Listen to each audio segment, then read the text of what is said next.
po! Welcome back to my YouTube channel. Ako po si Kanigosyong Ina nyo, aka yung Hacks. Ngayong araw na to, Kanigosyong Ina nyo, ibabahagi ko sa inyo ang ating kimchi.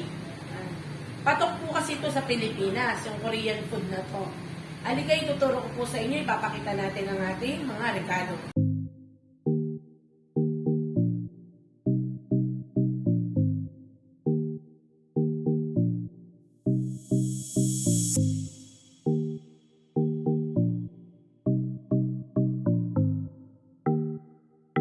Yan, Kanigosyong Ina nyo. Dapat po meron po tayong pechay bagyo. Ganito lang siya kalaki. Yan. Tapos meron po tayo ditong labanos. Ganito lang din kalaki. Okay, yung maliit lang, yung isang buo. Tapos yung string onion. Saang po ang tawag dito? Sang. Sa English, string onion. Meron po tayong half cup of asin, salt, ganon. Meron tayong isang sibuyas. Pwede nyo rin dagdagan sibuyas. Meron tayong bawang, mga 6 na butil. Pwede rin yung gawing 10 butil. Meron tayo pong luya, yan. Das meron po tayong paminta, 1 teaspoon. Meron po tayong glutinous rice, yung malagkit po na powder. Yan. Meron po tayong 1 cup of water. Meron po tayong patis, 3 tablespoon of patis. Meron po tayong sugar, 2 tablespoon of sugar. Meron din po tayong 3 tablespoon of chili powder. Kanigosyong Ina nyo. Tapos, Kanigosyong Ina nyo, ito po ipapakita ko to. Yan, makikita nyo sa mga Korean ano na yan. Maglalagay lang po ako ng 2 teaspoon lang yan. Ay, 2 tablespoon. Para naman po magkaroon ng lasa ng talagang Korean ang ating. Optional lang po to, pwede pong hindi nyo ilagay to. Pwede pong hindi, pwede pong oo. Kung meron po kayong available na. Ngayon, Kanigosyong Ina nyo, ituturo ko po sa inyo kung paano mag-cut ng ating pechay bagyo. Ito po yung malinis na. Binanlawan ko na po. Tatanggalin po natin muna to. Kanigosyong Ina nyo. Yan. Yan. Then, tabi natin. Then, after that, i-cut natin po siya dito lang. Yan. Dito po natin siya i-cut. Kanigosyong Ina nyo. Then, tapos po nun, ihilayin po natin itong ano niya. Ganyan. Yan.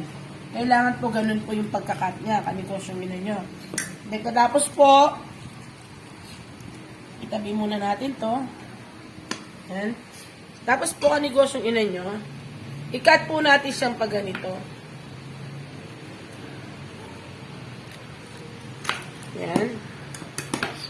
Malinis po dapat ang inyong kamay. Malinis ang inyong mga gamit.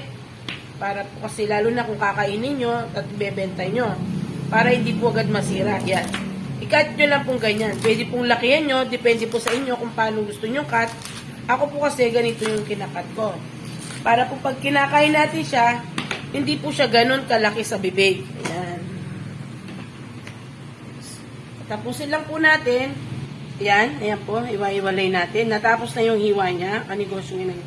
Then, nahalo po natin itong salt na to. Kailangan po, ihalo po natin yan. Yan. Ganyan.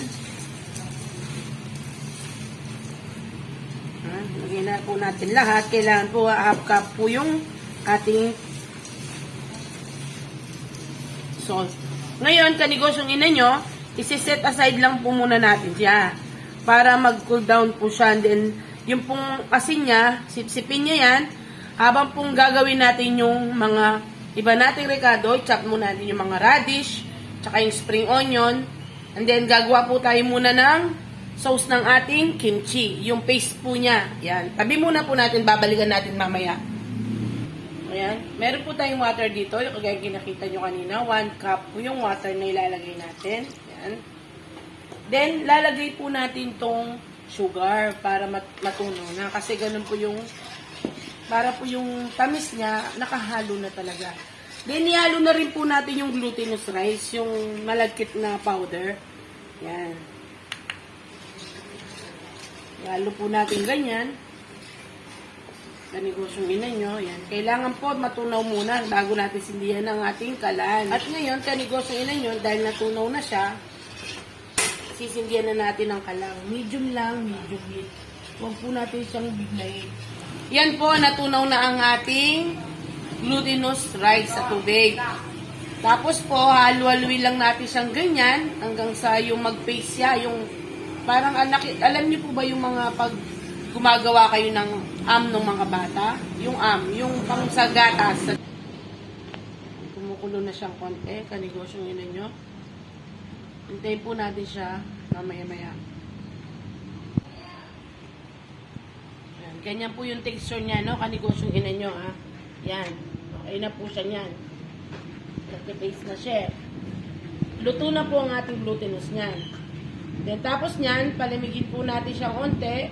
Ngayon, kanigosyong ina nyo, ipapakita ko. Yan, ginawa kong ganito. Chinap ko yung spring onion, yung sang, radish, or labanos. Yan, yan. Kiniwa ko po siya ng strip lang ng mga ganyan. Tapos yung paminta. Yung pong bawang natin at saka luya natin, kanigosyong ina nyo. I-blend ko po siya kasi may blender po ako. Ngayon, kung wala po kayong blender, kanigosyong ina nyo, i-chop nyo lang po siyang pinong-pino. Yung bawang at saka luya. As in pino, hanggang makuha yung ganitong texture niya. Yan, yan. Then, yung sibuyas natin, na iniwa natin, ganito rin ang iwa. Mamaya po, kanigosyong ina nyo, pag samasamahin natin yan, yan, maglalagay na po tayo ng yung chili flakes. Powder po pala, powder chili, yan. 2 tablespoon muna, kanigosyong ina nyo. Kasi baka sumubra naman sa anghang. Yan po siya. Halu-haluin mo natin siya sa glutinous paste. Sa ating maanghang po kasi to pag sumobra po kasi sa anghang. Siyempre, yung iba po hindi nila gusto yung masyado maanghang. Then ano po, kanigosyong ina nyo, sinasabi ko sa inyo, optional lang po yung sinasabi ko to. Yan. Yung kagaya na pinakita ko, maglalagay po tayo ng, kasi madalas po kasi kami may ganito eh. Kayo po, kung ayaw nyo na malagyan siya ng ganito, pwede rin. 2 tablespoon na po ilalagay natin para mas masarap. Maganda po talaga itong inegosyo. Meron po tayong paminta. Lagay na natin yung ating paminta. Yan. Halo-halo lang po yan. Pakita natin tong ating bawang, tsaka yung ating yung luya. Yan. Dinagdagan ko po to. Pwede naman po ito kalahati lang neto. Pwede hindi masyado marami kung hindi kayo masyado mahilig sa luya tsaka bawang. Ako po kasi talaga, kanigosyong ina nyo, gusto ko po sa kimchi yung lasa-lasa ko yung bawang. Yung po kasi nabili kong kimchi, talagang yung bawang niya, sarap. Tapos ilagay po natin ang ating patis. Yan. Talagang may patis siya. Ito po yun, kanigosyong ina nyo. Ito yung ating Hindi ko po siya piniga Dinrain po natin siya ng maigi. Kailangan madrain po talaga siya. Yan.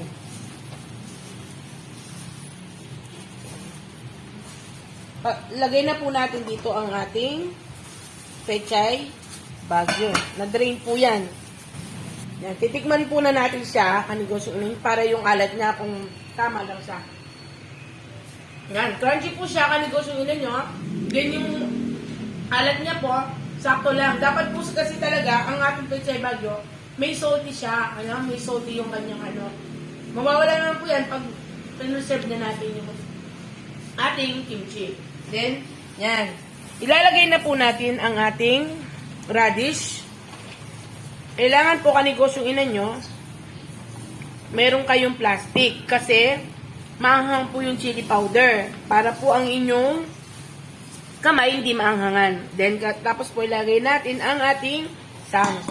Kanigosyong ina nyo, sasabihin ko lang po ito po pwede nyo lagyan ng carrots. Ako po, hindi ko lang siya nilagyan. Pero pwede po siya yung lagyan siya ng carrots. Kanigosyong. Then, lagay po natin yung sibuyas. Pag-halu-haluin na natin lahat. Yan. Yan. Then, after that, maglalagay na po tayo ng chili paste po. Yan. Yan, lagay na po natin lahat. Kanigosyong ina nyo, ano po bang brand ng chili flakes ang pwedeng ilagay?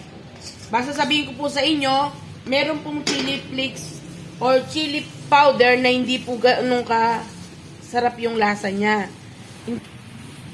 Ayan na po, kanigosyong ina nyo. Halo lang natin ng ganyan. Kailangan po meron tayong plastic para hindi po kayo mahangan.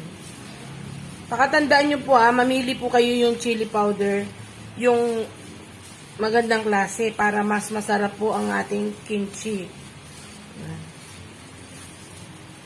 Ayan. Yan na po. Titikman na natin, kanigosyong ina nyo, kung paano, kung tama yung alat. Para sa akin, okay na po. I-preserve lang natin siya ng 2 to 3 days bago natin siya kainin. At kung nasa rep po siya, tatagal po siya ng 2 weeks. Ngayon, kanigosyong ina nyo. Lalagay na po natin sa mga jar. Ayan po, tapos na ang ating kimchi ni kanigosyong ina nyo. Alam niyo po, kanigosyong ina nyo, ibabahagi ko lang po sa inyo ha. Ito po, binebenta namin to dito sa amin. 50 hanggang 60 po pwede nyo ibigay. Palagi ko po sinasabi sa inyo, hindi po ako nagbibigay ng costing. Kasi po palagi ko sinasabi sa aking vlog, bakit hindi ako nagbibigay ng costing. Iba-iba po kasi mga price ng ating pamilya sa ating area. Kaya kung magbibigay po ako ng ganun ng expenses, tapos hindi po ganun ang halaga, baka magalit po kayo kanegosyo ninyo. Tansyahin nyo na lang po kung paano nyo ibibigay o ibebenta ang inyong kimchi.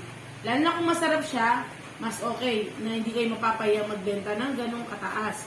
Pero bibigay ko ng idea, dito 50 hanggang 60 po nabibigay ko. Pag wholesaler po, ang kumuha sa akin 50, pero pag retailer po, 60 pesos. Kasi siyang ipinapasa sa kanila. Ulitin ko po kanegosyo ninyo, bibili po kayo ng chili powder, yung pong dekalidad. Kasi meron pong chili powder na mapait. Baka makachel po kayong mapait na chili powder. Dekalidad na po ang inyong bilhin para hindi po masayang yung inyong ginagawa. Yan.